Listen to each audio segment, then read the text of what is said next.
Hello everyone, मैं आप सबका स्वागत करती हूँ अपने इस चैनल पॉलिटिविजन में। और आज का जो टॉपिक है वो है रिसर्च एप्टीट्यूड। और इससे संबंधित आज हम कुछ आपके लिए एमसीक्यू लेके आए हैं और आज ये एमसीक्यू सीरीज का पार्ट 2 है। तो चलिए हम लोग एमसीक्यू शुरू करते हैं। तो चलिए, जो सबसे पहला क्वेश्चन है आप लोग के लिए वो आपके स्क्रीन पे ये है, ठीक है, कि निम्नलिखित में से कौन सा कथन सही है, ठीक है। Which of the following statement is correct. तो आपको बताना है कि इसमें कौन सा क्वेश्चन सही है। तो पहला है कि रिसर्च एक मतलब रिसर्च जो है वह एक खोज है, एक डिस्कवरी है। शोध से खोज होती है, ठीक है, researches lead to discovery.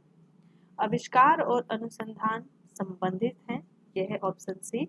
And option D है उपरोक्त में से कोई नहीं, ठीक है। आपको बताना है कि इतने सारे स्टेटमेंट में से कौन सा स्टेटमेंट सही है। ये बात हो रही है रिसर्च के बारे में, ठीक है। तो आप अपने आप को एक तरीके से आप इवेलुएट भी कर सकते हो साथ साथ में। तो आप खुद को चेक करते जाइए और ये मूल्यांकन करते जाइए कि आपका आंसर कौन सा सही हो रहा है, ठीक है। तो इसका क्या है, राइट आंसर होगा बी, ठीक है। राइट आंसर क्या है, बी। रिसर्च क्या है, डिस्कवरी, मतलब रिसर्च में जो है शोध से जो है वो क्या होती है, खोज होती है, ठीक है ना। ये बार बार करने वाली प्रक्रिया है। क्वेश्चन नंबर 2 है कि एक संतोषजनक सांख्यिकीय मात्रात्मक विधि में निम्नलिखित गुणों में से एक नहीं होना चाहिए, ठीक है। क्वेश्चन है कि एक संतोषजनक सांख्यिकीय मात्रात्मक विधि, ठीक है, क्वांटिटेटिव मेथड में कौन सा एक गुण नहीं होना चाहिए, ठीक है। क्या नहीं होना चाहिए, लचीलापन नहीं होना चाहिए, उसकी मेजर की क्षमता नहीं होना चाहिए, तुलनात्मकता होना चाहिए कि नहीं होना चाहिए, और उपयुक्तता होना चाहिए कि नहीं होना चाहिए, ठीक है। इसमें बात क्या हो रही है कि क्वांटिटेटिव मेथड में कौन सा यूज नहीं होना चाहिए, कौन सा एक गुण है जो यूज नहीं होना चाहिए, ठीक है। ऑप्शन है ए फ्लेक्सिबिलिटी, दूसरा मापन की क्षमता, तीसरा तुलनात्मकता और चौथा उपयुक्तता, ठीक है। ये 4 ऑप्शन है, आपको बताना है कि इसका करेक्ट आंसर क्या होगा। तो मैं बता दूं कि इसका करेक्ट ऑप्शन है ए, ठीक है, कि जो जितने भी क्वांटिटेटिव मेथड से रिसर्च होते हैं सांख्यिकी मात्रात्मक विधि के द्वारा, उनका जो गुण है उसमें फ्लेक्सिबिलिटी नहीं होनी चाहिए, ठीक है। तो option A is correct answer. चलिए क्वेश्चन नंबर 3 देखते हैं।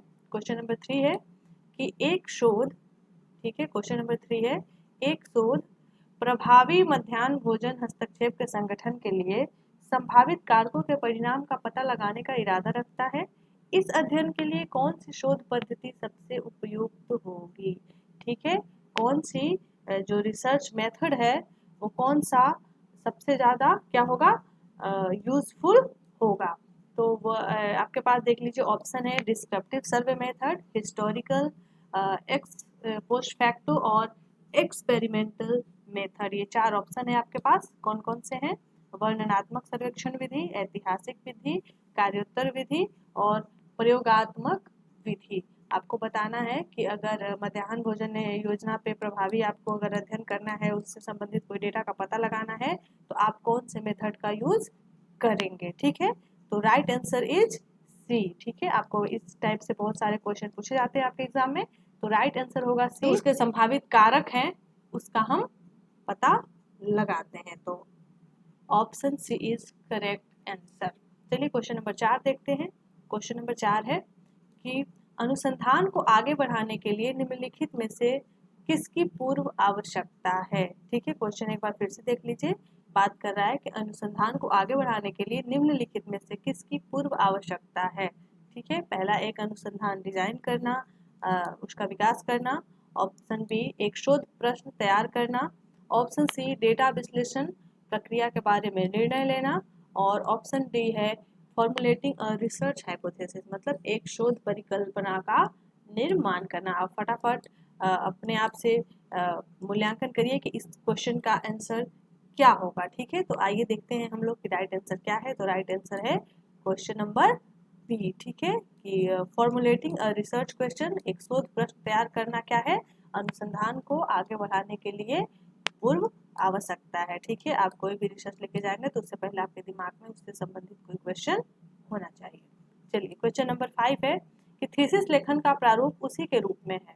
ठीक है, थीसिस लेखन का जो स्वरूप है, जो फॉर्मेट है, वो किसके जैसा है। ठीक है, जैसा हम संगोष्ठी में प्रतिनिधित्व का लेखन करते हैं, राइटिंग ऑफ सेमिनार रिप्रेजेंटेशन, या फिर एक शोध पत्र या आर्टिकल लिखते हैं, मतलब कि preparation of research paper and article, research dissertation, and option D is presenting a workshop and conference paper. जो थीसिस लेखन होता है, ये चारों में से उसी के प्रारूप में क्या लिखा जाता है, जो हम सेमिनार में पेपर प्रेजेंट करते हैं, या फिर रिसर्च पेपर या आर्टिकल, एक डिजर्टेशन, या फिर जो वर्कशॉप और कॉन्फ्रेंस पेपर। ठीक है, तो आपको बताना है कि ये चारों में राइट ऑप्शन कौन सा है। ठीक है, तो जो राइट ऑप्शन है वो है ऑप्शन सी। ठीक है, जो मेरा डिजर्टेशन होता है वो क्या होता है, एक तरीके का लघु शोध होता है। ठीक है, तो ये सेम एज थीसिस की तरह होता है, तो राइट आंसर क्या हो जाएगा,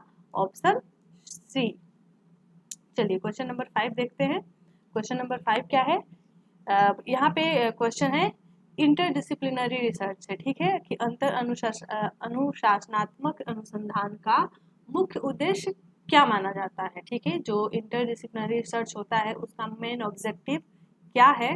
तो सबसे पहला ऑप्शन है कि शोध की समस्या को सरल बनाने के लिए, ऑप्शन बी शोध के लिए समग्र दृष्टिकोण को सामने लाना, ऑप्शन सी अनुसंधान पद्धति में एक नया चलन बनाना, एंड ऑप्शन डी अनुसंधान क्षेत्र में एकल विषय के जोर को कम करने के लिए। ठीक है, तो ये 4 ऑप्शन है, और ये क्वेश्चन क्या पूछ रहा है कि जो इंटर डिसिप्लिनरी रिसर्च होते हैं उसका मेन ऑब्जेक्टिव क्या है। तो ये 4 ऑप्शन है आपके स्क्रीन पे, आपको बताना है कि राइट आंसर कौन सा है। तो इसका राइट आंसर है ऑप्शन बी, मतलब शोध के लिए समग्र दृष्टिकोण का सामने लाना। ठीक है, होलिस्टिक अप्रोच को सामने लाना इसका मेन ऑब्जेक्टिव है, किसका, अंतर अनुशासनात्मक रिसर्च का। चलिए अब बात करते हैं क्वेश्चन नंबर 7 की। क्वेश्चन नंबर 7 क्या है कि निम्नलिखित में कौन सा कथन सही है। बात क्या कर रही है कि बताना है आपको कि इतने सारे जो स्टेटमेंट्स है उसमें कौन सा स्टेटमेंट करेक्ट है। तो पहला है कि ऑब्जेक्टिव को पिन पॉइंट किया जाना चाहिए। ठीक है, मतलब ऑब्जेक्टिव आपका पॉइंटेड होना चाहिए। क्वेश्चन नंबर ऑप्शन बी समस्या का दूसरा शब्द परिवर्तनशील है, ऑप्शन सी उद्देश्यों को कथन या प्रश्न रूप में लिखा जा सकता है। ठीक है, आप जब ऑब्जेक्टिव लिखते हैं तो उसका फॉर्मेट क्या होना चाहिए, कथन या प्रश्न के रूप में लिखा जा सकता है, या ऑल ऑफ द एबव। ठीक है, ये पूछ रहा है कि इतने सारे स्टेटमेंट में कौन सा स्टेटमेंट सही है। ठीक है, तो इसमें जो स्टेटमेंट सही है वो है ऑप्शन ए। जो हमारे ऑब्जेक्टिव है वो क्या होने चाहिए, पिन पॉइंटेड होना चाहिए। ठीक है, तो option A is correct answer. चलिए अब बात करते हैं क्वेश्चन नंबर 8 की। क्वेश्चन नंबर 8 बहुत सिंपल क्वेश्चन है, आई होप कि आप सारे लोगों को पता होगा, तो आप जरूर देखिए कि आप ये कर पाते हैं कि नहीं कर पाते। ठीक है, बात हो रही है कि पुस्तकें और रिकॉर्ड डेटा के प्राथमिक स्रोत हैं। ठीक है, जो हमारे पास जितने भी बुक्स एंड रिकॉर्डेड डेटाज होते हैं वो प्राथमिक स्रोत हैं किस टाइप के रिसर्च के। ठीक है, क्लिनिकल रिसर्च के, हिस्टोरिकल रिसर्च के, लेबोरेटरी रिसर्च के, या फिर पार्टिसिपेटरी रिसर्च के। ये 4 ऑप्शन है आपके पास।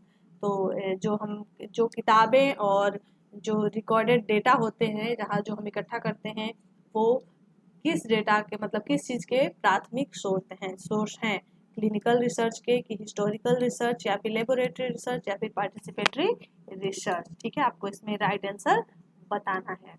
तो इसका राइट आंसर है ऑप्शन बी। ठीक है, जब हम हिस्टोरिकल रिसर्च करते हैं तो उसमें हमको ये दोनों का काम आता है एज ए प्राइमरी सोर्स। ठीक है, और आप ये सारे ऑप्शन से ही क्लियर है कि ये सारे डिफरेंट है, और हिस्टोरिकल रिसर्च में हम बुक्स वगैरह और रिकॉर्डेड डेटा का क्या करते हैं, प्रयोग करते हैं। इन सारी चीज़ों में बहुत ज़्यादा हद तक क्या होता है, एक्सपेरिमेंटल चीज़ें ज़्यादा होती हैं। तो option B is correct answer. Question number 9 देख लेते हैं। क्वेश्चन नंबर 9 है पार्टिसिपेटरी रिसर्च के बारे में है। ठीक है, कि भागीदारी अनुसंधान के संदर्भ में कौन सा कथन गलत है। आपको क्या बताना है, जो पार्टिसिपेटरी रिसर्च है उसके बारे में जो स्टेटमेंट्स है उनमें से कौन सा स्टेटमेंट गलत है। सबसे पहला क्या है यह ज्ञान को शक्ति के रूप में पहचानता है। ठीक है। ऑप्शन बी, यह जांच की एक सामूहिक प्रक्रिया है। ऑप्शन सी, यह लोगों को विशेषज्ञ के रूप में महत्व देता है। एंड ऑप्शन डी, इसका एकमात्र उद्देश्य ज्ञान का उत्पादन है। ठीक है। क्या बारे में बात कर रहा है, बताना है आपको कि पार्टिसिपेटरी रिसर्च के बारे में कौन सा स्टेटमेंट गलत है। और ये 4 स्टेटमेंट है आपके पास, इस चारों में से आपको बताना है कि कौन सा स्टेटमेंट रॉन्ग है। ठीक है। तो इसका आंसर होगा ऑप्शन डी, कि इसका एकमात्र उद्देश्य ज्ञान का उत्पादन है। ये क्या है, ये रॉन्ग है। बाकी सारे लक्षण क्या हैं, पार्टिसिपेटरी रिसर्च के सही है, सारे स्टेटमेंट सही है। तो ऑप्शन डी इज करेक्ट। ठीक है। आते हैं क्वेश्चन नंबर 10 में, देखते हैं जो आज का लास्ट क्वेश्चन है कि ये बहुत सिंपल क्वेश्चन है, आप लोग को जरूर पता होगा, मुझे ऐसा अनुमान है कि जो पहला अनुसंधान का जो पहला स्टेप है वो क्या है। ठीक है। बहुत सिंपल सा क्वेश्चन है ये कि पहला स्टेप जो है वो क्या है, और एग्जाम में स्टेप ऑफ रिसर्च से क्वेश्चन हमेशा पूछे जाते हैं। तो आपको बताना है option A finding a problem, option B selecting a problem, option C searching a problem and option D identify a problem. ये बहुत सिंपल क्वेश्चन है और आप लोग सारे के सारे लोग जरूर इसको आंसर करिए खुद से कि इसका राइट आंसर क्या होगा। ठीक है। ऑप्शन 10 का राइट आंसर क्या होगा, कि जो रिसर्च होता है उसका फर्स्ट स्टेप क्या होता है। ठीक है। ऑप्शन आपके सामने है, समस्या की खोज, किसी समस्या का चयन करना, किसी समस्या की मतलब प्रॉब्लम को सर्च करना, या फिर किसी समस्या की पहचान करना। ठीक है। ये 4 ऑप्शन है, आपको बताना है कि इसमें से राइट आंसर कौन सा है। तो इसमें से जो राइट आंसर है वो है ऑप्शन डी, मतलब रिसर्च का जो फर्स्ट स्टेप है वही है आइडेंटिफाइंग द प्रॉब्लम। सबसे पहले हम क्या करते हैं, किसी समस्या को आइडेंटिफाई करते हैं, पहले हम उसको खोजते या फिर सिलेक्शन नहीं करते हैं, पहले हम उसकी पहचान करते हैं। ठीक है। ये बहुत सिंपल सा क्वेश्चन था। तो आई होप कि ये वीडियो आपके लिए बहुत ज़्यादा बेनिफिशियरी रहा होगा। तो ये था आज का 10 क्वेश्चन का MCQ का पार्ट 2। आई होप कि आपके एग्जाम के पॉइंट ऑफ व्यू से ये सारे क्वेश्चन बहुत ज़्यादा इंपॉर्टेंट होंगे और आपके रिवीजन में भी बहुत ज़्यादा काम आए होंगे। तो फिर हम मिलते हैं नेक्स्ट टॉपिक के साथ, नेक्स्ट क्वेश्चन के साथ। तब तक के लिए थैंक यू वेरी मच।